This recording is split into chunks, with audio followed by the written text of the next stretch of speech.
அன்றைக்கி ஒரு நாள் என் ஃப்ரெண்டு கால் பண்ணி மச்சான் நாளைக்கு காலையில் கிளம்பி வந்து இன்டர்வியூ இருக்குது அப்படின்னு சொல்லிட்டான். நானும் பார்த்தீங்கன்னா விடிய காத்தாலே கிளம்பி போயிட்டேன். கம்பெனி ஓப்பன் ஆக லேட் ஆகுன்னு சொல்லிட்டாங்க. நான் வேறு சாப்பிடாமலே போயிட்டேன்.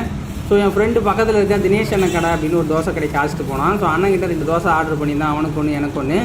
ஸோ பார்த்தீங்க அப்படின்னா அண்ணன் வந்து 2 கரண்டி மாவை எடுத்து ஊற்றி அதை ரொம்ப பெருசாக தோசையை ஊற்றினார். நல்லா க்ளீனாகவும் நமக்கு வந்து சுட்டு கொடுத்தாரு.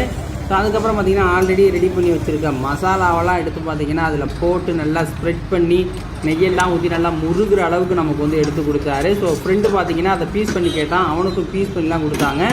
3 வகையான சட்னியோடு நமக்கு வந்து கொடுக்குறாங்க. அற்புதமாக இருந்துச்சுங்க. ஒரு தோசையோட ரேட்டு பார்த்திங்க அப்படின்னா 50 ரூபா தான். 50 ரூபாய்க்கு ஒர்த்தான தோசை அப்படின்னு சொல்லலாம். ஸோ முறையாக இருந்துச்சு. நீங்கள் திருச்சி பக்கம் வந்தீங்கன்னா இந்த தினேஷ் அண்ணங்கள்லாம் மறக்காமல் சாப்பிடுங்க. அவ்வளோ அருமையாக டேஸ்ட்டாக இருந்துச்சு.